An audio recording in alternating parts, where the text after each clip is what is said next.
Ouais, le verset cherche le royaume de Dieu et le reste sera ajouté. Franchement, dans le rétablissement là, que je fais avec mon addiction et le programme, je comprends de mieux en mieux ce verset en fait. Dans le sens où là, clairement, pendant ces vacances, j'ai vécu des trucs, des anciens schémas que j'avais d'addict ou des frustrations. Déjà, il y a un truc que je comprends, c'est que vraiment la luxure pour un homme, en tout cas, en règle générale, après il y a les femmes aussi qui souffrent de ça, mais en règle générale, les hommes, pour s'anesthésier avec quelque chose ils sont pas d'accord, la vie comment elle est pour eux, ou des frustrations ou quoi que ce soit, et généralement, ils utilisent la luxure pour s'évader, tu vois. C'est jamais genre, oh, la luxure, c'est j'aime ça, tu vois. On pense que c'est ça, mais je sais pas, enfin, moi, en tout cas, au début, je pensais que la luxure, c'était un truc que j'aimais en moi et que, en fait, Dieu allait faire miraculeusement quelque chose pour me le retirer, tu vois. Et en fait, pas vraiment. C'est plus. La luxure me fait souffrir parce que c'est quelque chose que j'utilise pour m'anesthésier, mais sur le long terme, bah, ça me détruit, tu vois. Au début, c'était marrant, ouais. Tu vois, au début, quand tu découvres la pornographie ou peu importe, t'es content, tu vois. C'est là, oh, ouais, trop cool, il y a des filles nues, machin. Alors au début, j'avais pas, ça me faisait pas plus kiffer que ça parce que je trouvais ça trop hard. Je trouvais ça bizarre de voir toutes ces choses bizarres que les gens faisaient, quoi. Mais au bout d'un moment, tu sais, au bout d'un moment, c'est comme si j'étais de plus en plus curieux, puis jusqu'à ce que ça s'accroche en moi, en fait. C'est ça, il y a un crochet, tu vois, c'est ouf. Et, et en fait, petit à petit, avec le temps, j'ai créé des schémas où à chaque fois que j'étais pas bien, à chaque fois que je me sentais seul, ou à chaque fois que, peu importe, une émotion qui n'était pas facile à digérer ou à accepter, et ben je l'anesthésiais avec la pornographie, tu vois. Et du coup, après, je me sentais mieux. Enfin, plutôt, je sentais plus rien. C'est plus ça, je sentais plus rien, tu vois. Enfin bref, tout ça pour dire, ouais, durant ce rétablissement, j'allais dire en anglais recovery, pendant ce rétablissement, je peux voir en fait tous les schémas. Tu vois, je pense que c'est ça que Dieu voulait que je fasse depuis le départ, enfin, quand j'étais prêt à ça, mais c'était de voir pourquoi je fais ce que je fais. Après, bon, encore une fois, j'ai beau... Parce que même mon parrain me dit, t'as beau comprendre les choses, pourquoi tu fais ce que tu fais, etc. Ça reste une maladie, donc tu peux pas guérir en comprenant les choses mentalement. Et je suis totalement d'accord. C'est pas avec le cerveau que je peux me sauver, quoi. Mon cerveau, c'est celui qui est addict, justement, tu vois. Mais de voir les schémas, d'être conscient de pourquoi, du comment, quand même, ça permet d'apporter de la conscience, tu vois, dans tout ça. Et en fait, marche avec Dieu, c'est aussi ça, c'est ce travail en profondeur du subconscient, c'est de voir tous les schémas, le passé on pense avoir oublié, mais en fait non, c'est quand même là, on le porte en nous, tu vois. Et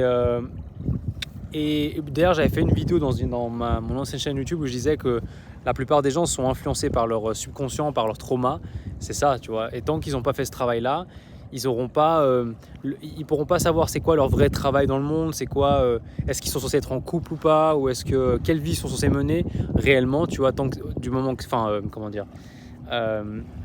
ouais, la vie qu'ils sont censés mener en étant alignés, tu vois. Ils pourront pas savoir parce qu'ils n'auront jamais fait ce travail-là en profondeur. Et je me rends compte que vraiment c'est un truc que Dieu me fait vivre, et c'est vraiment ça, quoi, c'est de revoir tout mon passé.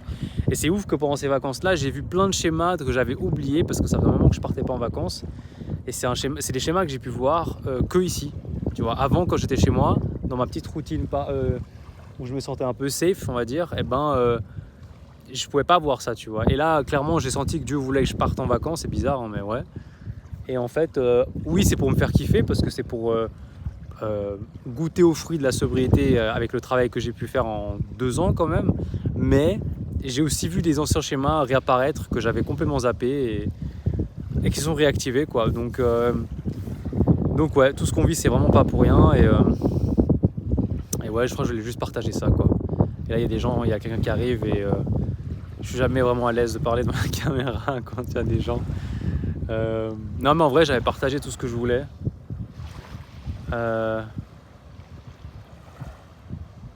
Ouais. Puis en fait, le sentiment que j'ai là, ouais, je me sens de plus en plus libre de moi-même, en fait. À chaque fois, il y a une couche. J'ai l'impression que les addictions ou les choses du passé, il y a tellement de choses, en tout cas pour moi, et il y a pas mal de couches que je dois dissoudre.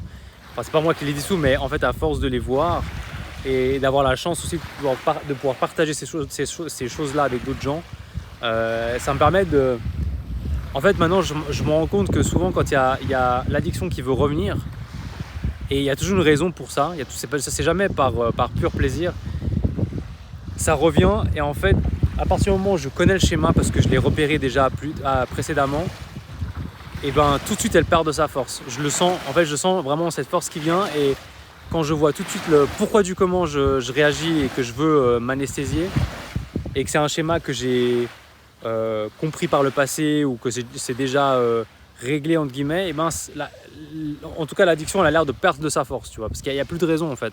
Vu que je sais pourquoi il fait ça et je sais que je suis ok, je peux être ok avec ces émotions là et que j'ai une autre solution, que je peux partager ça avec d'autres gens, et ben ça gentiment l'addiction elle a plus vraiment cette force, tu vois. Alors voilà, je suis désolé, je repars un peu sur les addictions, mais c'est vrai que en règle générale, c'est même en termes bibliques, le péché, c'est la première chose qui fait qu'on se sent coupé de la source en fait. C'est pour ça que c'est autant important, et c'est pour ça que d'ailleurs dans mes vidéos, je pense que quelque part c'est quelque chose que je vis au quotidien, tu vois, c'est un combat permanent pour moi en tant qu'addict, et ça me permet d'en parler et par moi-même, de ma propre expérience, de voir à quel point c'est important de faire ce travail-là, parce que sinon je peux pas vivre la vie que je suis censé mener en fait. Je perds beaucoup d'énergie et de temps dans ça, dans ces addictions. J'arrive pas à connecter avec les autres. Enfin, il n'y a plus rien qui fonctionne en fait. Et pendant des années, j'ai vécu comme ça, tu vois, mais sans savoir que c'était à cause de ça. Donc ouais, effectivement, le péché, les addictions, c'est vraiment un truc qu'il faut voir en priorité en fait. Parce qu'à partir de là, après tout, la vie, elle découle naturellement. Tu forces plus rien, ça vient, tu vois. C'est tout de suite dans la paix en fait. C'est plus ça. La vie, elle devient plus simple en fait, tu vois. La vie reste difficile, mais vu que maintenant j'arrive à gérer mon monde intérieur de plus en plus facilement, ben ouais, ça devient plus facile quand même, quoi, tu vois. Et aussi les gens, comment ils se comportaient avec moi, etc. Ça pouvait très vite m'activer, m'énerver ou quoi. Ben c'est en train de diminuer ça. Genre maintenant je comprends la maladie des autres, parce que la plupart des gens dans ce monde sont malades, hein, ou c'est des pécheurs. Et j'ai de plus en plus d'empathie pour les autres que avant, où je voyais pas mes propres faiblesses, mes propres ténèbres, tu vois. Et enfin bref. Je crois que je repars sur une autre vidéo encore, mais ouais, voilà ce que je remarque en fait dans ma vie, c'est que vraiment que je revois des points où j'avais zappé. C'est fou, des fois j'ai l'impression que je me dis ok, je suis arrivé, j'ai fait le travail, j'ai plus rien en moi qui peut encore me déranger, puis en fait et Dieu il est très fort pour réactiver des anciens souvenirs à travers des situations qui peuvent m'activer justement, tu vois. Enfin bref. Ouais, voilà, petit partage aujourd'hui. Ouais, j'aime bien être concis. Ouais, aller droit au but, quoi, de parler des choses. Je crois que dans d'autres vidéos, je parlais un peu trop pour rien dire, je crois, je sais plus. Je sais même plus en fait. Tu sais, je parle, mais je sais même plus ce que je dis en fait. Ça vient automatiquement. Enfin bref, je te laisse. Ciao.